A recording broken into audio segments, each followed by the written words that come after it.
हिमाचल समाचार में आपका स्वागत है। आज के मुख्य समाचार। सुन्नी में 174 करोड़ रुपए की विकास परियोजनाओं के लोकार्पण व शिलान्यास। सुन्नी अस्पताल को स्तरोन्नत कर 100 बिस्तर क्षमता करने की घोषणा। मुख्यमंत्री ठाकुर सुखविंदर सिंह सुक्खू से की विराट कोहली ने भेंट। पुरानी पेंशन मिलने से ऊना के सेवानिवृत्त कर्मचारियों की खुशियों को लगे चार चांद। चंबा में बेमौसमी सब्जी उत्पादन ने बदली किसानों की तकदीर। विविध जलवायु से बेमौसमी सब्जियों के उत्पादन की अपार संभावनाएं। और अब समाचार विस्तार से। मुख्यमंत्री ठाकुर सुखविंदर सिंह सुक्खू ने आज जिला शिमला के सुन्नी में 3 दिवसीय जिला स्तरीय दशहरा उत्सव का शुभारंभ किया। उन्होंने दशहरा के उपलक्ष्य पर आए देवी देवताओं का आशीर्वाद लिया और प्रदेश के लोगों की सुख समृद्धि की कामना की। प्रदेशवासियों को दशहरे की शुभकामनाएं देते हुए ठाकुर सुखविंदर सिंह सुक्खू ने सुन्नी अस्पताल की क्षमता 100 बिस्तर तक करने की घोषणा की। उन्होंने कहा कि इस अस्पताल में पर्याप्त चिकित्सकों की नियुक्ति की जाएगी और इसे आदर्श स्वास्थ्य संस्थान बनाया जाएगा। उन्होंने भविष्य में सुन्नी में एसडीएम कार्यालय खोलने तथा मिनी सचिवालय के निर्माण के लिए पर्याप्त धनराशि उपलब्ध करवाने का भी आश्वासन दिया। उन्होंने कहा कि जल्द ही मिनी सचिवालय का शिलान्यास भी किया जाएगा। मुख्यमंत्री ने शिमला ग्रामीण विधानसभा क्षेत्र के अंतर्गत शोघी में हिमाचल प्रदेश राज्य विद्युत बोर्ड का उपमंडल खोलने की घोषणा करते हुए कहा कि इसके लिए अगले बजट में प्रावधान किया जाएगा। इससे पहले मुख्यमंत्री ने शिमला ग्रामीण विधानसभा क्षेत्र के लिए 174 करोड़ रुपए की 18 विकास परियोजनाओं के लोकार्पण और शिलान्यास किए। ठाकुर सुखविंदर सिंह सुक्खू ने कहा कि राज्य सरकार प्रदेश के संसाधनों का संरक्षण सुनिश्चित करेगी। पिछली सरकार ने बिजली परियोजनाओं में राज्य के हितों पर ध्यान नहीं दिया, जिसके परिणाम स्वरूप कार्यान्वयन समझौता हस्ताक्षरित किए बिना 210 मेगावाट की लोहरी चरण 1, 382 मेगावाट की सुन्नी परियोजना तथा 66 मेगावाट की धौलासिद्ध जल विद्युत परियोजनाओं पर निर्माण शुरू हुआ, जिस पर राज्य सरकार ने कड़ा रुख अपनाते हुए सतलुज जल विद्युत निगम लिमिटेड को नोटिस जारी किए हैं। उन्होंने कहा कि इन बिजली परियोजनाओं में लाडा का पैसा जमा नहीं करवाया गया और जीएसटी फ्री रॉयल्टी का प्रावधान भी नहीं किया गया। उन्होंने कहा कि यदि संबंधित कंपनी लोगों के अधिकारों पर ध्यान नहीं देती है तो उन्हें दिए गए प्रोजेक्ट राज्य सरकार द्वारा टेक ओवर कर लिए जाएंगे। मुख्यमंत्री ने कहा कि वह आमजन के दर्द से भली भांति परिचित हैं, क्योंकि वह स्वयं भी सामान्य परिवार से संबंध रखते हैं। उन्होंने कहा कि राज्य सरकार मिशन मोड पर पुनर्वास के कार्य में जुटी है तथा आपदा के 3 माह के भीतर प्रभावितों को आर्थिक मदद दी जा रही है। कुल्लू तथा मंडी जिला के प्रभावित परिवारों को घर बनाने के लिए 3-3 लाख रुपए की पहली किश्त भी दी जा चुकी है और राज्य सरकार हर प्रभावित को राहत प्रदान करेगी। प्रदेश सरकार ने 12,000 करोड़ रुपए के क्लेम केंद्र सरकार को भेजे हैं तथा यह धनराशि प्रदेश को शीघ्र जारी की जानी चाहिए। ठाकुर सुखविंदर सिंह सुक्खू ने कहा कि पूर्व भाजपा सरकार ने शिक्षा और स्वास्थ्य में अव्यवस्था को बढ़ावा दिया। 11 महीने पहले आपने कांग्रेस पार्टी को सत्ता में आप लाए। आपकी उम्मीदों के सहारे हमने सोचा कि हिमाचल में एक ऐसी व्यवस्था लाएंगे जहां शिक्षा का स्तर अच्छा होना चाहिए, स्वास्थ्य का स्तर अच्छा होना चाहिए। ये सच्चाई है। स्कूलों में टीचर तक नहीं थे। 900 स्कूल खोल दिए, नोटिफाई कर दिए, लेकिन टीचर नहीं है। और आज हमसे उम्मीद कर रहे हैं हम तो अच्छा करेंगे ही, लेकिन शिक्षा के स्तर में जो क्वालिटी एजुकेशन होना चाहिए था, हम दूसरे स्थान से खिसक कर 17वें स्थान पर पहुंच गए इनके 5 साल के इतिहास में। जहां साइंस की क्लासेज है वहां साइंस का टीचर नहीं है, जहां मेडिकल की क्लासेज है वो मेडिकल का टीचर नहीं है। हमने तुरंत प्रभाव से 900 स्कूल बंद किए और हमने कहा आने वाले समय में हम ऐसे स्कूल खोलेंगे जहां बच्चों को गर्व महसूस होगा। अभी लोग बच्चे प्राइवेट स्कूल में पढ़ाना चाहते हैं, ऐसे स्कूली व्यवस्था को हम लाने जा रहे हैं कि गवर्नमेंट स्कूल में आप खुश होकर अपने बच्चों को भेजेंगे, क्योंकि हम Rajiv Gandhi day boarding school के रूप में नई शिक्षा प्रणाली को, नई शिक्षा की क्वालिटी को लाने की कोशिश कर रहे हैं। आप देखेंगे 1-2 साल में वो सब चीजें धरातल पर आने वाली है। हम कोशिश कर रहे हैं कि जो प्राइमरी के स्कूल है उनको अच्छे टीचर देकर उनकी बेसिक क्वालिटी एजुकेशन को भी इम्प्रूव किया जाए। मुख्यमंत्री ने कहा कि सुन्नी के लोगों के साथ उनका पुराना रिश्ता है। 40 वर्ष पूर्व वह सुन्नी में एक भाषण प्रतियोगिता में भाग लेने के लिए आए थे। उन्होंने कहा कि क्षेत्र के विकास में कोई कमी नहीं आने दी जाएगी और इस संबंध में लोक निर्माण मंत्री श्री विक्रमादित्य सिंह से चर्चा करेंगे। मुख्यमंत्री ने सांस्कृतिक कार्यक्रम प्रस्तुत करने वाले विद्यार्थियों को 50,000 रुपए देने की घोषणा की।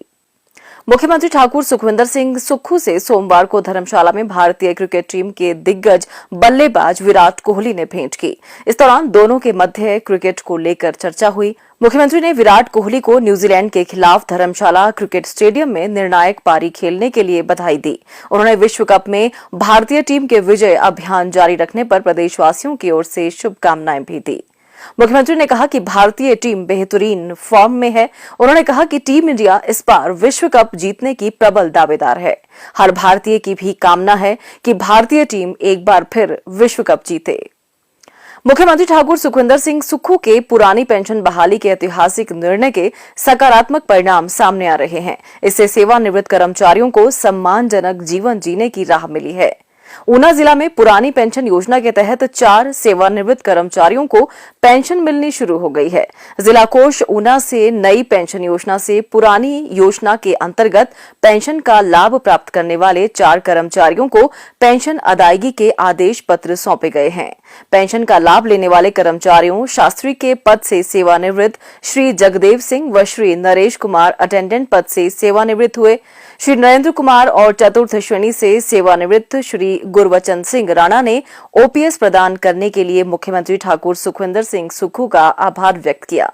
हमें इस सरकार पर और अपने मुख्यमंत्री पर इतना गर्व है जिसका हम जिक्र नहीं कर सकते। कहाँ हमारा 6226 रुपया, लेकिन आज 6 से 8 गुना तक 44,890 रुपये पेंशन हो गई है। इसके लिए मैं सरकार का तहे दिल से आभार प्रकट करता हूँ। मैं टेक्निकल एजुकेशन ITI नहरिया से 30 अप्रैल 2022 को रिटायर हुआ था, जिसमें मुझे NPS में 1677 रुपये पेंशन मिलती थी। आज हमें 10 गुना बढ़ाकर 15,500 पेंशन मिलने जा रही है और हम सरकार का फिर हम एक बार धन्यवाद करते हैं। मैं पोलिया प्रोता राजकीय वरिष्ठ माध्यमिक पाठशाला से 31 अक्टूबर सन 2021 को रिटायर हुआ हूँ। तब से लेकर हमें NPS की जो हमें पेंशन मिलती थी वो मात्र 5,650 रुपये के लगभग थी और जिसमें हमारा गुजारा करना बड़ा मुश्किल सा होता था। तो आज इस सरकार ने जो वादा किया था वो पूरा करके दिखाया है। हम इनके आभारी हैं। अब मुझे 42,813 रुपये पेंशन प्रारंभ हो चुकी है।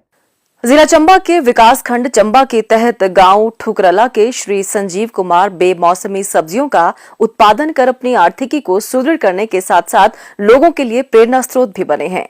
श्री संजीव कुमार ने अगस्त और सितंबर माह में 3 बीघा भूमि पर बेमौसमी सब्जी मटर, फ्रांस बीन, गोभी, मूली, बैंगन, ब्रोकली, पालक की पैदावार कर अच्छे दाम अर्जित किए हैं। इस कार्य में उनके साथ 4 से 5 किसान और भी जुड़े हैं। श्री संजीव कुमार का कहना है कि कृषि विभाग से फसल उत्पादन की तकनीक व जरूरी जानकारी हासिल कर किसान इस क्षेत्र में अच्छी आय अर्जित कर सकते हैं। उन्होंने बताया कि वर्तमान में युवा नौकरी की तलाश में संघर्ष कर रहे हैं, जबकि वह अपनी भूमि पर बेमौसमी सब्जियां उगाकर रोजगार के साधन सृजित कर सकते हैं। मुझे एक ट्रैक्टर 50% अनुदान राशि पे दिया गया। उसके बाद मुझे कृषि विभाग ने एक छोटा बीडर गुड़ाई के लिए दिया गया 50% के अनुदान राशि पे। उसके बाद मुझे सिंचाई की सुविधा बहुत कम थी और जिला चंबा में भू संरक्षण विभाग द्वारा मुझे एक टैंक का निर्माण दिया गया, जिसमें मुझे 36,000 रुपये की राशि दी गई और टैंक बनाया गया। उसके बाद विभाग द्वारा मुझे एक ड्रिप का निर्माण करवाया गया 80% अनुदान राशि पे, जिससे मुझे सिंचाई की सुविधा उपलब्ध हुई और इससे मेरा मुनाफा भी बढ़ा आमदन भी बढ़ी। पहले मेरा सालाना कम आय होती थी, जैसे 60,000 से लेके 70-80,000 तक। अब जो हमारे टैंक बना और ड्रिप का सिस्टम लगा और विभाग द्वारा मुझे इतना योगदान मिला कि आज मेरे इसमें जो मेरी आमदन बढ़ी है 3 से 4 लाख रुपए सालाना आमदन हुई है।